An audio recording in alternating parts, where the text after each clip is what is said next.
देखो बच्चों यहाँ पे क्वेश्चन है कि तुम्हारे पास एक AP गिवन है 9, 17, 25, ठीक है। तुम्हें बताना है इसमें हम कितने टर्म्स लेके जो हमारा सम है वो 636 है, ठीक है। तो देखो यहाँ पर A की वैल्यू क्या हो जाएगी, फर्स्ट टर्म 9 हो जाएगी, ठीक है। यहाँ पर D क्या हो जाएगा, A2 माइनस A1, 17 माइनस 9, ये कितना हो जाएगा, ये तुम्हारे पास 8 आ जाएगा, ठीक है, क्लियर है।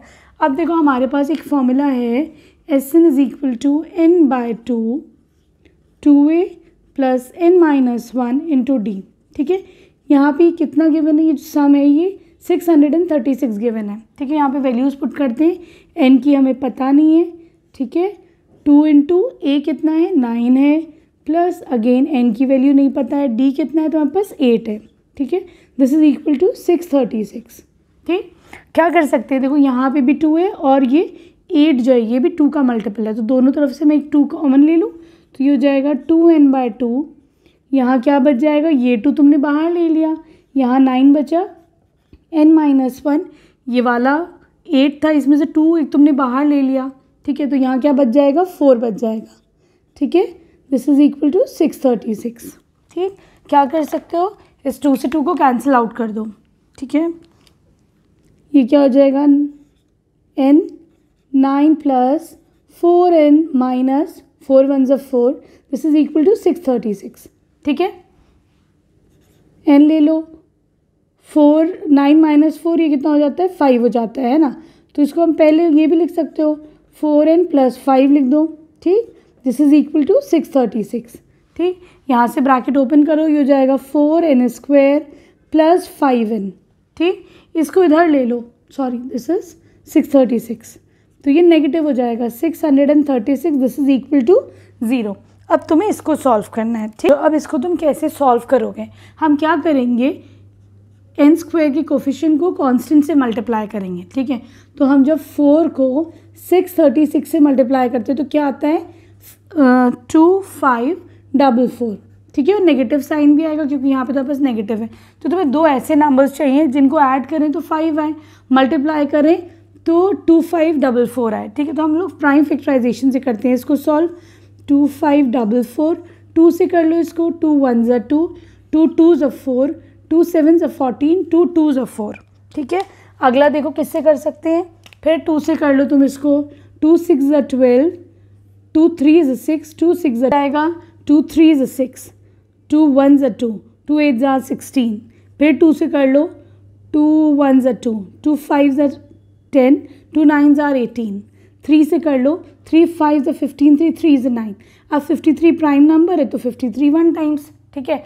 तो आप देखो बच्चों हम क्या देखते हैं, 2 2 ज़ा 4, 4 2 ज़ा 8 इंटू 12 48। अब ये देखो अगर तुम इस पूरे 48 को 53 में देखो, 53 इंटू 48, यही आंसर आ रहा है 2500, और देखो 53 माइनस 48 कितना आ रहा है, 5 आ रहा है। तो तुम्हारे पास ये दो नंबर्स आ गए, ठीक है। आसान था ना इसका प्राइम फैक्टराइजेशन से करना।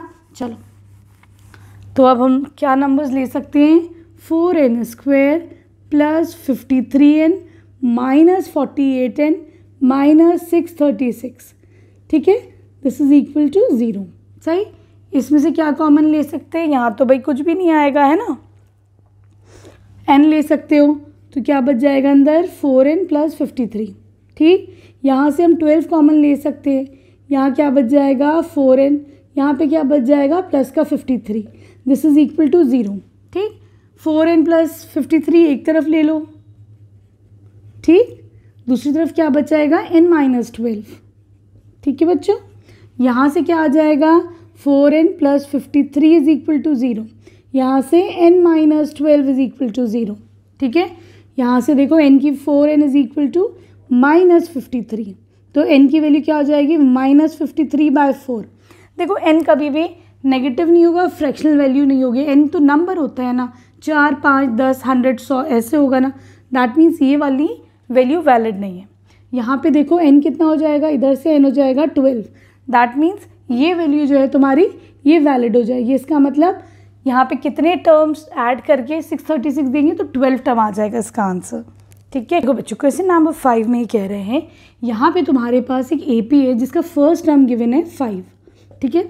और लास्ट टर्म तुम इसे ए एन भी बोल सकते हो, लास्ट टर्म को एल भी बोल सकते हैं, ये 45 गिवन है, ठीक है।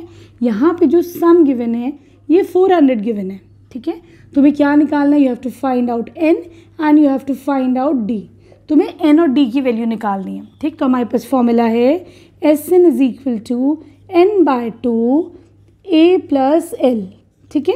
यहाँ पर एस एन की वैल्यू है 400, this is equal to n/2। A क्या गिवन है 5 है, लास्ट टर्म क्या है 45 है, ठीक है। तो ये हो जाएगा 400 n/2, ये कितना हो जाएगा 50 हो जाएगा। इसको कर लो तो ये हो जाएगा 25 टाइम्स, ठीक। तो n कितना आ जाएगा 400, इसको इधर लो तो डिवाइडेड बाय 25, ये हो जाएगा 16। तो यहाँ पे नंबर ऑफ टर्म्स कितने आ जाएंगे 16 आ जाएंगे, ठीक है। क्लियर है। अब तुमको d निकालना है।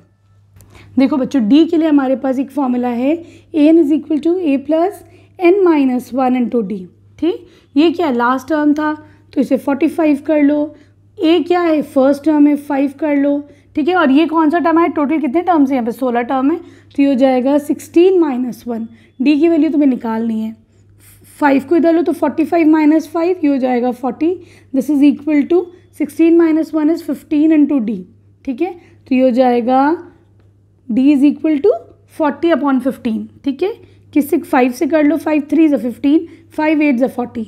तो यहाँ पर d की वैल्यू क्या आ जाएगी 8/3, ठीक है। तो यहाँ पे तुम्हें n की वैल्यू भी मिल गई और d की वैल्यू भी मिल गई।